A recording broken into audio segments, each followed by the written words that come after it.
शोर खरीदा जा सकता है पर सुकून नहीं। बाहरी दुनिया की चकाचौंध और भौतिक चीजें जैसे धन दौलत से आप अस्थायी खुशी और ध्यान तो खरीद सकते हैं, लेकिन सच्ची मानसिक शांति और भीतरी सुकून कभी खरीदा नहीं जा सकता। सुकून आपके अंदर से आता है जब आप अपने मूल्यों और सिद्धांतों पर चलते हैं और जीवन में संतुलन पाते हैं, न कि बाहरी दिखावे से। ओम गम गणपतये नमः। नमस्कार, आपका मैं हार्दिक स्वागत करता हूं। तो मेरे कुंभ राशि के प्रिय परिवारजनों, आज हम आपके आने वाले 3 सबसे महत्वपूर्ण दिनों 11, 12 और 13 सितंबर 2025 की ऊर्जा को गहराई से समझने का प्रयास करेंगे। यह कोई साधारण 3 दिन नहीं है। यह एक कहानी की तरह है जिसका पहला अध्याय साहस और संघर्ष का है, दूसरा अध्याय ठहराव और आत्ममंथन का है, और तीसरा और अंतिम अध्याय आपके लिए सुख, शांति और समृद्धि का पुरस्कार लेकर आ रहा है।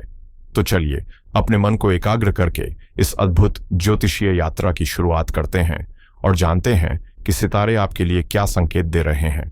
तो दोस्तों, हमारी कहानी का पहला अध्याय शुरू होता है 11 सितंबर गुरुवार के दिन से। इस दिन की ऊर्जा को समझने के लिए हमें ग्रहों की स्थिति को बहुत ध्यान से देखना होगा। इस दिन की सबसे बड़ी खगोलीय घटना यह है कि चंद्रमा, जो हमारे मन और भावनाओं के कारक हैं, पूरे दिन आपके तीसरे भाव में मंगल की ऊर्जावान राशि मेष में गोचर करेंगे।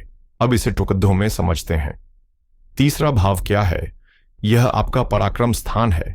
यह आपकी हिम्मत, आपकी इच्छा शक्ति, आपकी मेहनत करने की क्षमता का घर है। यही भाव आपके कम्युनिकेशन, आपकी लेखनी, मार्केटिंग, सेल्स और छोटे भाई बहनों का भी प्रतिनिधित्व करता है। और मेष राशि, ये मंगल ग्रह द्वारा शासित एक अग्नि तत्व की राशि है।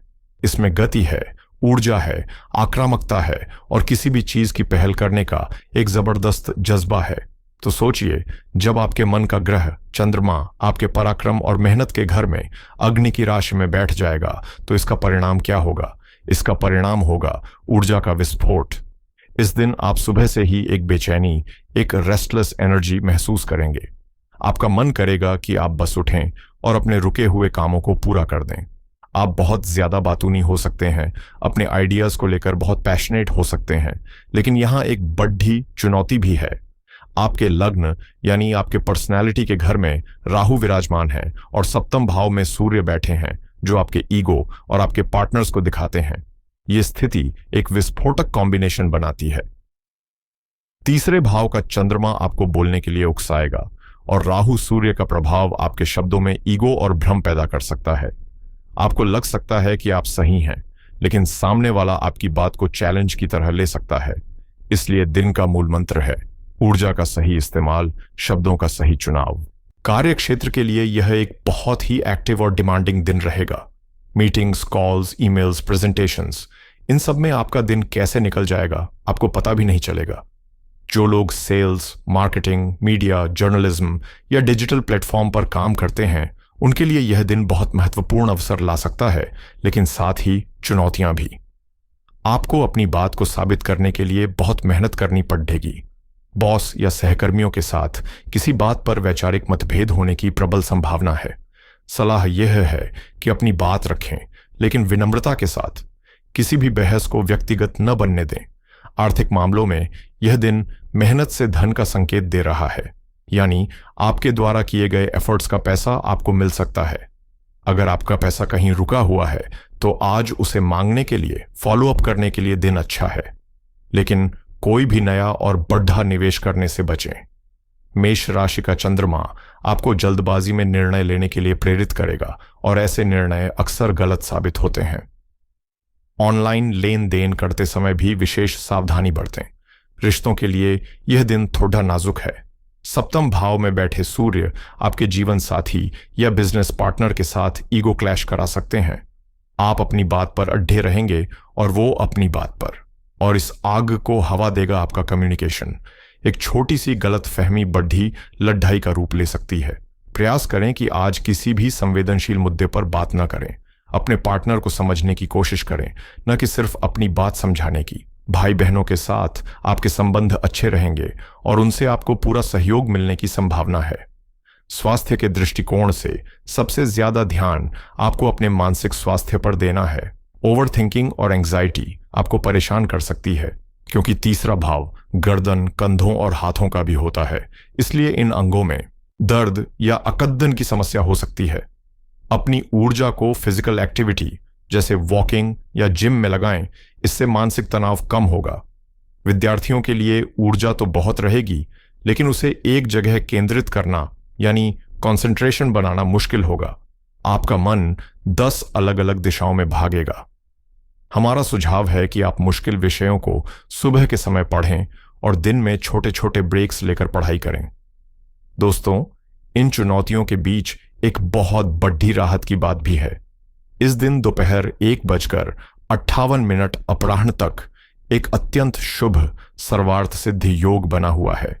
यह एक ऐसा पावरफुल मुहूर्त है जिसमें किया गया कोई भी सार्थक कार्य सिद्ध होता है, यानी सफल होता है। तो यदि आपको कोई जरूरी फोन कॉल करनी है, कोई महत्वपूर्ण ईमेल भेजना है या किसी सौदे को फाइनल करना है, तो उसे हर हाल में दोपहर 1:58 अपराह्न से पहले ही कर लें। आपको सफलता मिलने की संभावना कई गुना बढ़ जाएगी। इसके ठीक बाद दोपहर 1:55 अपराह्न से राहुकाल शुरू हो जाएगा, जो अशुभ समय माना जाता है। इसलिए उस दौरान कोई भी नया काम शुरू न करें। अब हम अपनी कहानी के दूसरे और सबसे दिलचस्प मुद्दे पर आते हैं। 12 सितंबर शुक्रवार। यह दिन बदलाव का दिन है, ट्रांजिशन का दिन है। यह एक पुल की तरह है जो आपको तनाव से शांति की ओर ले जाएगा। इस दिन की ग्रहों की चाल बहुत ही अनोखी है। शाम 5:30 तक चंद्रमा मेष राशि में आपके तीसरे भाव में ही रहेंगे, यानी दिन का पहला हिस्सा गुरुवार की ऊर्जा का ही विस्तार होगा। वही भाग दौड़ डेच, वही कम्युनिकेशन, वही मानसिक सक्रियता बनी रहेगी। लेकिन शाम 5:30 शाम को एक बड़ा ज्योतिषीय चमत्कार होगा। चंद्रमा अपनी साधारण स्थिति से निकलकर आपके चौथे भाव में अपनी परम उच्च राशि वृषभ में प्रवेश कर जाएंगे। यह चंद्रमा की सबसे शक्तिशाली, सबसे शुभ स्थिति होती है। चौथा भाव आपके घर, आपकी मां, आपकी मानसिक शांति, सुख, संपत्ति और वाहनों का होता है। और वृषभ राशि शुक्र की स्थिर, भौतिक सुख देने वाली राशि है। दिन के पहले भाग में आप काम खत्म करने की जल्दी में रहेंगे। आपका दिमाग तेजी से चलेगा और आप कई काम एक साथ करने की कोशिश करेंगे। लेकिन जैसे ही घड़ी में 5:30 बजेंगे और चंद्रमा का राशि परिवर्तन होगा, आप महसूस करेंगे जैसे किसी ने आपके अंदर का शोर कम कर दिया हो। आपका मन अचानक शांत हो जाएगा। भाग दौड़ डच की इच्छा खत्म हो जाएगी और आपका मन करेगा कि आप बस अपने घर जाएं, अपने परिवार के साथ बैठें और सुकून के कुछ पल बिताएं। यह एक अद्भुत अनुभव होगा, जैसे तेज तूफान के बाद की शांति। ऑफिस में दिन के पहले भाग में आपको अपने टारगेट्स पूरे करने का दबाव रहेगा, लेकिन शाम होते होते आपका ध्यान काम से हटकर अपनी पर्सनल लाइफ पर आ जाएगा। आप वर्क लाइफ बैलेंस के बारे में सोचेंगे। जो लोग property dealing, interior design, architecture या होम अप्लायंसेस से जुड़ा काम करते हैं, उनके लिए शाम के बाद का समय नए आइडियाज और अच्छी डील्स लेकर आ सकता है। यह दिन आर्थिक रूप से बहुत ही खास है। आपकी मासिक भविष्यवाणी भी संकेत दे रही है कि यह दिन शेयर बाजार में सीखने का है। इसका गहरा ज्योतिषीय अर्थ है।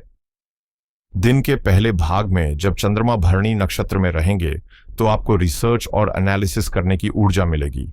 शाम को जब चंद्रमा अपनी उच्च राशि में चौथे भाव में आएंगे, तो आपकी इंट्यूशन यानी अंतर्ज्ञान की शक्ति शिखर पर होगी। यह दिन बढ़े सौदे करने का नहीं, बल्कि सही सौदों को पहचानने और उनकी प्लानिंग करने का है। अपनी डायरी में नोट करें कि आपको कहां निवेश करना है, क्योंकि आज आपकी छठी इंद्री आपको सही रास्ता दिखाएगी। रिश्तों में भी यह बदलाव साफ दिखेगा। सुबह के समय पार्टनर के साथ कम्युनिकेशन में थोड़ी हड्डबड्डी हो सकती है, लेकिन शाम के बाद जब चंद्रमा सुख के घर में आएंगे, तो आपके अंदर से प्रेम और देखभाल की भावना जागेगी। आप अपने पार्टनर के लिए कुछ खास करना चाहेंगे। घर का माहौल रोमांटिक और शांतिपूर्ण बनाने का प्रयास करेंगे। अपनी मां के साथ समय बिताने या उनकी सेहत का हालचाल लेने के लिए यह सबसे अच्छा समय है। उनका आशीर्वाद आपके लिए कवच का काम करेगा।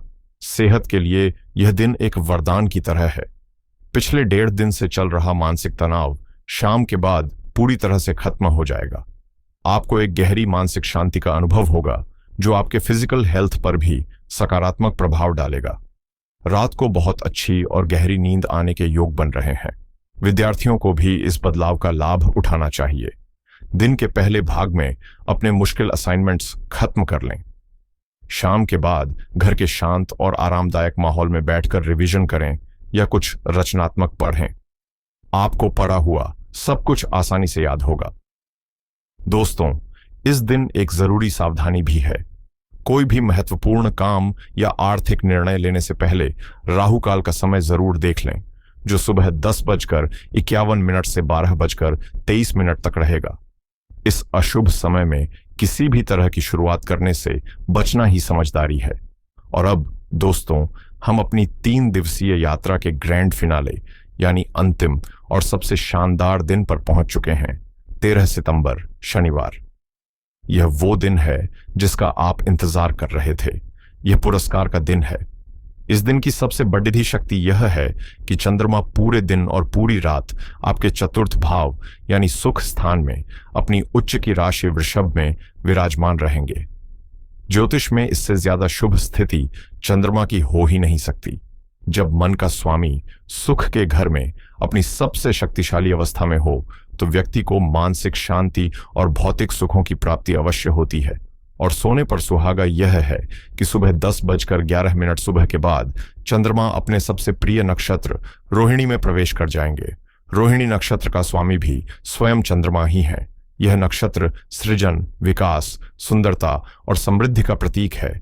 तो यह एक ऐसा डबल अमृत योग बन रहा है जो आपके लिए कई अवसर लेकर आएगा। आज आपका मन बेहद प्रसन्न, शांत और स्थिर रहेगा। आपके चेहरे पर एक अलग ही चमक होगी। दुनिया की कोई छोटी मोटी परेशानी आज आपको विचलित नहीं कर पाएगी। आपकी सोचने समझने की शक्ति और आपकी इंट्यूइशन अपने चरम पर होगी। आप अपने भविष्य को लेकर बहुत सकारात्मक और आश्वस्त महसूस करेंगे। यह दिन जीवन के छोटे छोटे सुखों का आनंद लेने का है, चाहे वो अच्छा भोजन हो, संगीत सुनना हो या परिवार के साथ हंसना बोलना हो। यदि शनिवार को आपका वर्किंग डे है तो आज ऑफिस का माहौल बहुत ही सुखद और सहयोगी रहेगा। आपके काम की प्रशंसा होगी। आज आप अपने भविष्य की योजनाओं के बारे में सोच सकते हैं, जैसे कि नौकरी बदलना या कोई नया कोर्स करना। जो लोग जमीन, मकान, वाहन, खेती-बाड़ी या खाद्य पदार्थों से जुड़े बिजनेस में है, उनके लिए आज का दिन कोई बड़ी सफलता या बद्धा कॉन्ट्रैक्ट लेकर आ सकता है। आर्थिक मामलों के लिए मैं कहूंगा कि यह जैकपॉट वाला दिन है। आपकी मासिक भविष्यवाणी ने भी इस दिन को शेयर बाजार में बेचने, सेल और फाइनेंस के लिए सर्वश्रेष्ठ दिन बताया है। इसका कारण साफ है, उच्च का चंद्रमा जब सुख और संपत्ति के घर में बैठता है तो व्यक्ति को जमीन और स्थायी संपत्ति से जबरदस्त लाभ कराता है। आपकी इंट्यूइशन इतनी मजबूत होगी कि आप सही समय पर सही फाइनेंशियल डिसीजन लेंगे। यदि आपने पहले कहीं निवेश किया है तो आज आपको उससे बढ़ा मुनाफा मिलने की प्रबल संभावना बन रही है। प्रॉपर्टी खरीदने या बेचने के लिए भी यह दिन अत्यंत शुभ है। पारिवारिक जीवन और प्रेम संबंधों के लिए यह एक स्वप्न जैसा दिन है। घर में उत्सव जैसा माहौल हो सकता है। आप अपने परिवार के लिए कोई कीमती वस्तु जैसे कोई नया अप्लायंस या वाहन खरीद सकते हैं। जीवन साथी के साथ आपका रिश्ता बहुत ही मधुर और प्रेमपूर्ण रहेगा। यह दिन परिवार के साथ कहीं बाहर घूमने जाने या घर पर ही एक अच्छी सी गेट टुगेदर करने के लिए उत्तम है। स्वास्थ्य की दृष्टि से यह दिन उत्तम है। मानसिक शांति और खुशी का सीधा असर आपके शारीरिक स्वास्थ्य पर पड़ेगा। पुरानी किसी बीमारी में भी आपको आराम महसूस हो सकता है। आज आप ऊर्जावान और तरोताजा महसूस करेंगे। विद्यार्थियों के लिए आज का दिन किसी वरदान से कम नहीं। आपकी एकाग्रता अद्भुत रहेगी। रचनात्मक क्षेत्रों जैसे आर्ट, म्यूजिक, डिजाइन से जुड़े छात्रों को कोई बड़ी सफलता मिल सकती है। दोस्तों, इस इतने शुभ दिन में भी एक छोटी सी बाधा है। इस दिन सुबह 7:23 सुबह से लेकर शाम 6:11 शाम तक विष्टि नामक भद्राकरण रहेगा। भद्रा को किसी भी नए और मांगलिक कार्य की शुरुआत के लिए अशुभ माना जाता है, लेकिन आपको घबराने की जरूरत नहीं है। इसका तोड़ DDH भी हमारे शास्त्रों में दिया गया है। यदि आपको कोई भी अति आवश्यक शुभ कार्य या फाइनेंशियल ट्रांजैक्शन करना ही है तो उसके लिए दिन के 2 सर्वश्रेष्ठ मुहूर्तों का प्रयोग करें। पहला, अमृतकाल, सुबह 7:57 सुबह से 9:26 सुबह तक, और दूसरा, अभिजीत मुहूर्त, दोपहर 11:58 सुबह से 12:47 तक। इन मुहूर्तों में इतनी सकारात्मक ऊर्जा होती है कि यह भद्रा के दोष को भी समाप्त कर देती है। तो मेरे प्यारे कुंभ राशि के परिवारजनों, चलिए अब इन 3 दिनों की कहानी का सार समझते हैं। यह 3 दिन एक ट्रांसफॉर्मेशन की यात्रा है। 11 तारीख और 12 की दोपहर यह कर्म का चरण है। यह आपके साहस, आपकी वाणी और आपके धैर्य की परीक्षा है। इस चरण में आपको भागदौड़ी डीएच करनी है, मेहनत करनी है और विवादों से बचते हुए अपना रास्ता बनाना है। फिर 12 की शाम से शांति का चरण शुरू होता है। ब्रह्मांड आपको आपकी मेहनत के बाद आराम करने का मौका देता है। आपकी ऊर्जा बाहरी दुनिया से सिमटकर आपके आंतरिक और घरेलू जीवन पर केंद्रित हो जाती है। और अंत में 13 तारीख पुरस्कार का चरण है। यह उस किसान की तरह है जो अपनी मेहनत और धैर्य के बाद अब अपनी लहलहाती फसल को देखकर प्रसन्न हो रहा है। यह दिन आपको मानसिक सुख, पारिवारिक आनंद और सबसे महत्वपूर्ण आर्थिक समृद्धि का फल देने के लिए आया है। इन 3 दिनों के लिए मेरी सबसे गहरी सलाह है, ऊर्जा के प्रवाह को पहचानें और उसके साथ चलें। जब ब्रह्मांड आपसे एक्शन चाहता है तो आलस न करें, पूरी हिम्मत से काम करें। और जब ब्रह्मांड आपको रुककर शांति का अनुभव करने का अवसर दे तो व्यर्थ की भाग दौड़ और तनाव में न पड़ रहें। जो व्यक्ति समय की ऊर्जा के साथ तालमेल बिठा लेता है, जीवन में वही सफल होता है। इन दिव्य ऊर्जाओं का भरपूर लाभ उठाने के लिए और किसी भी नकारात्मक प्रभाव को कम करने के लिए मैं आपको 3 बहुत ही सरल और शक्तिशाली उपाय बता रहा हूं। पहला, शनिदेव की शांति के लिए। आप सारहे साथी के प्रभाव में हैं और 13 तारीख को शनिवार भी है। इस दिन शाम को सूर्यास्त के बाद एक पीपल के पेडी डीएच के नीचे सरसों के तेल का दीपक अवश्य जलाएं और मन ही मन ओम शम शनैश्चराय नमः मंत्र का जाप करें। यह उपाय आपके मानसिक तनाव को कम करेगा और शनिदेव की कृपा आप पर बनी रहेगी। दूसरा, चंद्रमा को बल देने के लिए। 12 और 13 तारीख को चंद्रमा आपके सुख के घर में है। चंद्रमा का सीधा संबंध मां और चांदी से होता है। इन दिनों में अपनी मां के चरण स्पर्श करके उनका आशीर्वाद लें। यदि संभव हो तो उन्हें चांदी की कोई छोटी सी वस्तु भेंट करें। इससे आपका चंद्रमा बलवान होगा, जिससे मन शांत रहेगा और धन संपत्ति में वृद्धि होगी। और तीसरा, शुक्र की कृपा के लिए। शुक्रवार 12 तारीख को जब चंद्रमा वृषभ राशि में प्रवेश करें तो किसी छोटी कन्या को दूध से बनी मिठाई या खीर खिलाएं। शुक्र ग्रह भौतिक सुख और समृद्धि के कारक हैं। यह छोटा सा उपाय आपके जीवन में सुख सुविधाओं को आकर्षित करेगा। तो दोस्तों, यह था कुंभ राशि के लिए आने वाले इन 3 महत्वपूर्ण दिनों का विस्तृत और गहन विश्लेषण। मुझे पूरी उम्मीद है कि यह जानकारी आपके लिए एक मार्गदर्शक का काम करेगी और आप इस ज्ञान का उपयोग करके अपने जीवन को और भी बेहतर दिशा दे पाएंगे। याद रखिएगा, ग्रह हमारा मार्गदर्शन करते हैं, लेकिन हमारे कर्म और हमारी इच्छा शक्ति ही हमारा भाग्य लिखते हैं। इस मार्गदर्शन को अपनी शक्ति बनाएं और अपने जीवन के हर दिन को एक उत्सव की तरह जिएं। अगर आपको मेरा यह प्रयास और यह वीडियो पसंद आया हो तो अपना प्यार दिखाने के लिए इस वीडियो को लाइक जरूर करें। इसे अपने सभी कुंभ राशि के मित्रों और परिवारजनों के साथ शेयर करें और हमारे इस परिवार का हिस्सा बनने के लिए चैनल को सब्सक्राइब करना बिल्कुल ना भूलें। आप सभी के जीवन में सुख, शांति और ईश्वर की कृपा सदैव बनी रहे। इसी मंगल कामना के साथ मैं आपसे विदा लेता हूं। हर हर महादेव।